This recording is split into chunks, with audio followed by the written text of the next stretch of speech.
18वीं लोकसभा के दूसरे ही दिन कैसे टूट गई संसदीय परंपरा। जो नेता कल तक सबको साथ लेकर चलने, सकारात्मक राजनीति करने, मिलजुल कर एकजुट होकर देश के लिए काम करने की बात कह रहे थे, वो दूसरे ही दिन आमने सामने क्यों हो गए? क्यों उठे ओवैसी के शपथ ग्रहण के बाद लगाए गए नारों पर सवाल, और किसने किया हिंदू राष्ट्र की जय तो शुरू हुआ बवाल। अखिलेश और राहुल के शपथ ग्रहण में क्या रहा खास, और डिप्टी स्पीकर के पद पर क्यों ठनी हुई है रात? इन सब सवालों के जवाब आपको मिलेंगे हमारे खास प्रोग्राम संसद रिपोर्ट में, जिसमें हम आपको बताएंगे संसद सत्र के पूरे दिन का हाल। पेश है संसद पर हमारे खास कार्यक्रम संसद रिपोर्ट की पहली किस्त।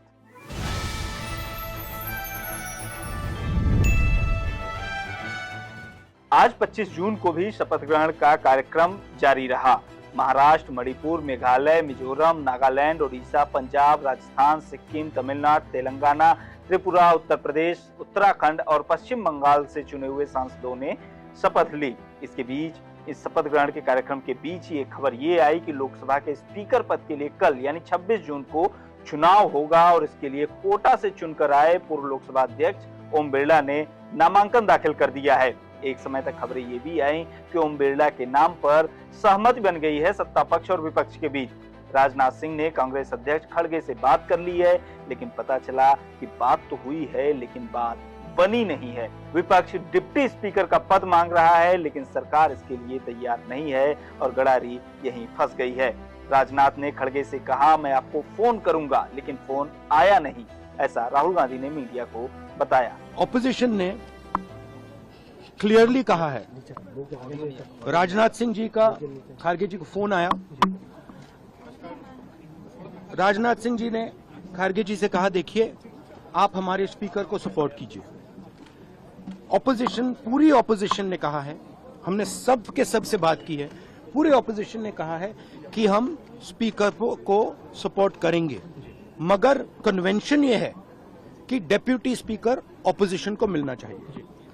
राजनाथ सिंह जी ने कल शाम कहा था कि वो खारगे जी को कॉल रिटर्न करेंगे। अभी तक राजनाथ सिंह जी ने खारगे जी का कॉल रिटर्न नहीं किया है। तो मोदी जी कह रहे हैं कंस्ट्रक्टिव कोऑपरेशन हो, और फिर हमारे नेता को इंसल्ट करा जा रहा है। इसके जवाब में सत्ता पक्ष की ओर से जो कहा गया वो भी सुन लीजिए। खड़गे जी का प्रश्न, एक सीनियर लीडर है, मैं उनका सम्मान करता हूं। कल से लेकर आज तक उनसे 3 बार हमारी बात। हम ये मानते हैं कि स्पीकर का पद और डिप्टी स्पीकर का पद, दोनों का चुनाव प्रक्रिया अलग अलग होते हैं। दोनों का चुनाव एक साथ नहीं होते हैं। स्पीकर का चुनाव पहले होते हैं, बाद में डिप्टी स्पीकर का होते हैं। तो दोनों को एक साथ मिलाना ये सही नहीं है। और साथ साथ में जब हम कंसेंसस की बात करते हैं तो फिर उसमें कंडीशन लगाना ठीक नहीं है। स्पीकर का पद हम कंसेंसस करके पहले बनाया जाए, फिर डिप्टी स्पीकर का पद को आगे हम जरूर बात करेंगे। ये भी हमारे तरफ से हमने आश्वासन दिया था, लेकिन कांग्रेस और उनके साथियों ने, खास करके कांग्रेस पार्टी का रवैया बहुत साफ था कि वो कंडीशंस नहीं मानेंगे तो स्पीकर के पद को वो हमारा समर्थन नहीं करेंगे। तो इस तरह से मिलजुल कर सरकार चलाने, सकारात्मक राजनीति करने, जनहित में काम करने जैसी जो अच्छी बातें दोनों तरफ से की जा रही थी, वो दूसरे ही दिन धाराशायी हो गई। कांग्रेस की ओर से स्पीकर पद के लिए केरल की मवेलिकारा सीट से 8वीं बार सांसद चुनकर आए के सुरेश ने पर्चा दाखिल कर दिया।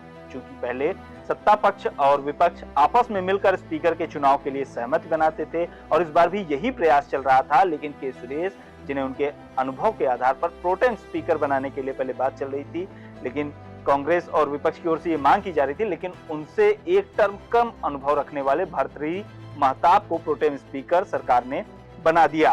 भर्तृहरि महताब 7 बार के सांसद हैं, जबकि के सुरेश 8 बार के सांसद हैं। कांग्रेस मांग कर रही है कि विपक्ष को डिप्टी स्पीकर पद दे दिया जाए। अब जब कांग्रेस को कहीं से प्रोटेम स्पीकर का पद नहीं आया है, तो कांग्रेस डिप्टी स्पीकर पद के लिए अड़ गई है, जिसको लेकर सहमति नहीं बन पाई। फिर पर्चा दाखिल होने की खबर भी आ गई। के सुरेश ने भी नामांकन कर दिया है, और इस तरह से 1952 में पहली बार चुनाव हुआ था और 1976 में दूसरी बार चुनाव हुआ था। अब तक 2 ही बार ऐसा हुआ है लोकसभा चुनाव होने के बाद कि स्पीकर के पद के लिए भारत की लोकसभा में चुनाव हुआ हो। संख्या बल देखें तो ओम बिरला का पलड़ा भारी लग रहा है, लेकिन इसके बावजूद विपक्षी दलों का गठबंधन किसी भी तरह से वॉकओवर देने के मूड में उन्हें नहीं है। यही वजह है कि जब तक रवायत चली आ रही थी, दो अपवादों को छोड़ दें, कि आपसी सहमत से ही स्पीकर का चुनाव हो जाता था, वो 18वीं लोकसभा के दूसरे ही दिन टूट गई। सत्ता पक्ष और विपक्ष आमने सामने हैं और ये बताने के लिए काफी है कि अगले 5 साल संसद को चलाने में सरकार को कितनी मशक्कत करनी पड़ सकती है। कम मशक्कत विपक्षी दलों के हिस्से भी नहीं है। उनके सामने सबसे बड़ी चुनौती एकजुटता बनाए रखने की है, क्योंकि चुनाव के दौरान बंगाल में कांग्रेस को एक भी सीट देने से मना करने वाली टीएमसी ने आज एक बार फिर कांग्रेस पर निशाना साधा है। पार्टी महासचिव अभिषेक बनर्जी ने कहा कि कांग्रेस ने स्पीकर उम्मीदवार पर उनसे कोई बात नहीं की है। सुनिए।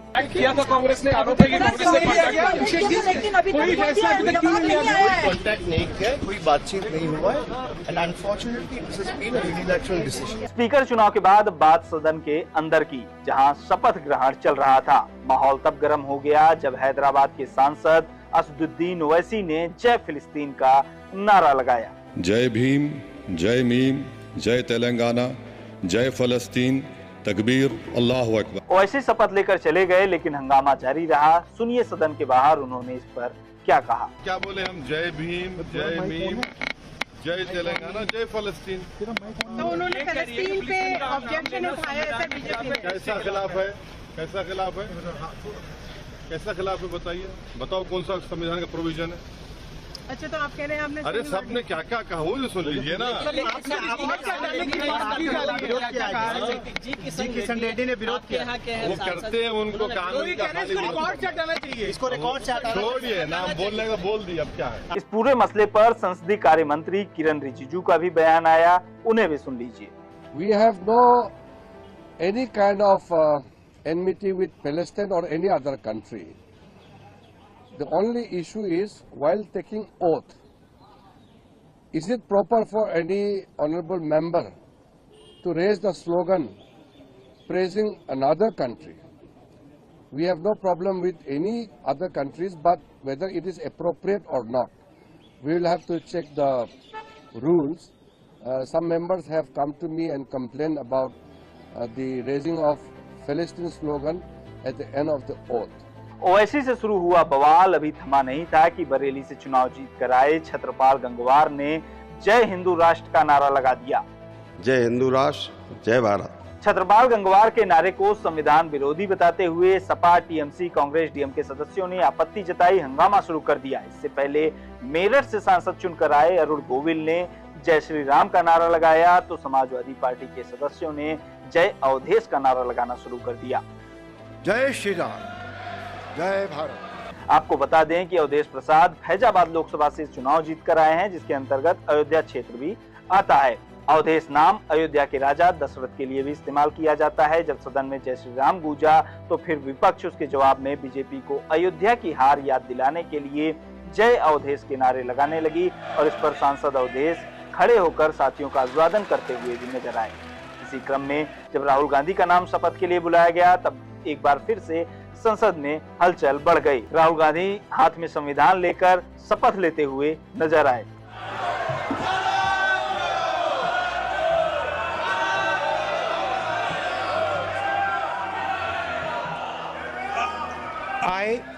राहुल गांधी के अलावा उत्तर प्रदेश से ही चुनकर आए समाजवादी पार्टी के अध्यक्ष अखिलेश यादव के शपथ ग्रहण पर भी लोगों की निगाहें रही। मैं अखिलेश यादव। तो ये थी संसद रिपोर्ट की हमारी पहली केस थी, जिसमें हमने आपको संसद में चले दिन भर के खींचतान के बारे में बताया। इस तरह से रोज संसद से आने वाली खबरें हम आप तक पहुंचाते रहेंगे। बने रहिए लोकमत हिंदी के साथ।